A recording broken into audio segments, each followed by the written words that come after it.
7h39. Vamos falar de eleição? Jovem Pan News, eleições 2024.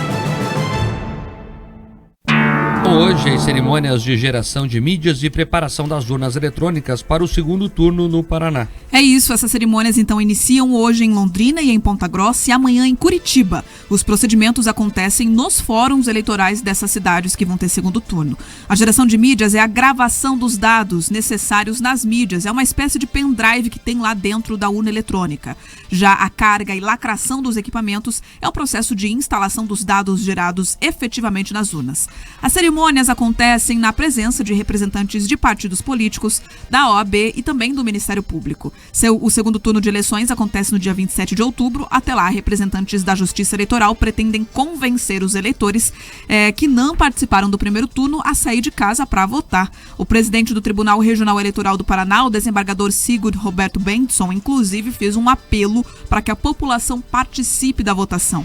Em Curitiba, mais de 394 mil pessoas não compareceram para votar no primeiro turno, 27,74% então de abstenção do eleitorado curitibano. Vamos ouvir o que o presidente do Tribunal Regional Eleitoral falou sobre o assunto. O Tribunal Regional Eleitoral está fazendo uma campanha de conscientização e apresentamos isso perante todas as entidades que aderiram ao Pacto da Paz, as 350 entidades, para que chamemos o eleitor e a eleitora curitibanos para que compareçamos aí às urnas e para o melhor da nossa cidade. O número aqui de Curitiba corresponde a 394.912, que é 27,74% dos eleitores e eleitoras. Em Londrina, o índice de abstenção no primeiro turno foi de 27,77%, que corresponde a 111.016 eleitores. Em Ponta Grossa, a abstenção foi de 23%, 62.213 pessoas. Então é isso, as urnas sendo preparadas e nesse momento da corrida eleitoral eu escuto muita gente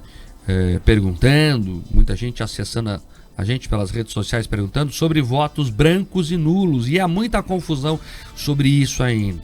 Então, vamos lá. Primeiro que não há diferença entre eles. Se você for lá na urna e apertar branco e confirma, ou se você apertar um número que não existe, 00, e confirma, se for branco, ele vai ser branco, obviamente. Se você apertar o número existente, ele vai ser anulado, mas ele não serve para nada, porque os votos válidos, que são os utilizados para declarar os candidatos eleitos ou não, é o voto nominal, é só o voto que você der para um dos candidatos, né? Tá lá na Constituição. É eleito o candidato que obtiver a maioria dos votos válidos, excluídos os brancos e nulos. É importante falar isso, Pedro, que tem ainda, né, a falsa impressão de que o voto branco vai para quem tiver mais voto. Não é verdade, né? Que o voto nulo tem alguma outra ali,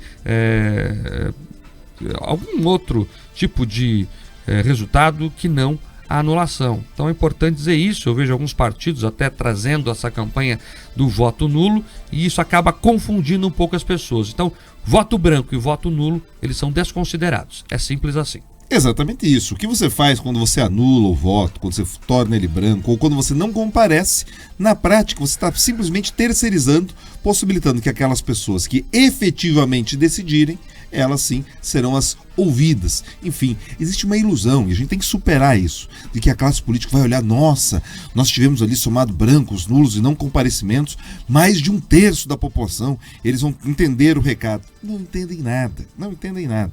Eles entendem quando as pessoas se manifestam diretamente, cobram diretamente, ou enfim, quando elas conseguem fiscalizar. Fora isso, Mark, a não declaração do voto. É isso. É simplesmente você dizer, não quero opinar sobre esse determinado assunto. Agora, vale a gente seguir acompanhando, porque esse negócio de voto obrigatório no Brasil é só para inglês ver. A gente percebe que os nossos índices estão muito próximos daqueles países em que o voto não é obrigatório. O Brasil precisa avançar e entender que as pessoas precisam ter a liberdade de escolher participar. É muito mais um direito do que essa insistência em dever, sabe? O Estado é muito...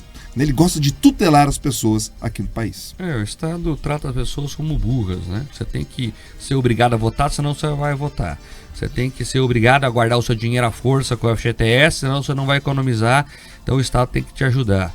E assim por diante, né? Trata o cidadão como idiota. Agora, Pedroso, importante dizer também, eu vejo muitas análises agora sendo feitas, principalmente aqui em Curitiba, sobre as abstenções, né? aqui é 27,5%, ou seja, numa conta mais grosseira, né, de cada 100 eleitores, quase 30, né, 27 preferiram não votar. Isso é esperado, não é esperado, foi acima da média, foi abaixo da média, definitivamente. Como é que você encara esse número? Esse número é bem, né, é bem alto. Se a gente comparar a última eleição, né, anterior à pandemia, lá de 2016, nós crescemos 11% de abstenção, Marco. É um crescimento muito grande num período tão pequeno de tempo. Ou seja, os eleitores eles não estão se sentindo motivados a votar. É isso, muitas vezes eles olham o processo eleitoral, conversava hoje inclusive com o motorista de aplicativo e falou, olha, depois do que aconteceu em 2022 eu não tenho mais vontade de comparecer. Então esse número é bastante alto e a tendência, Marco, que se a história, né, se o histórico se repetir, no segundo turno a gente pode ter uma abstenção ainda maior. Por quê? Muita gente às vezes comparece às urnas para votar no candidato a vereador, naquele seu conhecido, naquele seu amigo, naquela pessoa próxima do seu bairro. E agora ela olha as opções e pensa, puxa vida, não quero. Então, muitas vezes eles não vão. Ainda mais agora aqui em Curitiba que você tem duas candidaturas do mesmo campo ideológico, né? As duas ali à direita ou centro-direita. Talvez aquele eleitor que se percebe de centro ou de centro-esquerda, talvez prefira ir ali para a praia, fazer outra coisa, do que necessariamente ir visitar sua sessão eleitoral. Você considera que foi maior ou menor do que a média nacional Curitiba, Poderoso? Curitiba foi um pouco maior do que a média nacional. Certo. E a tendência agora é qual?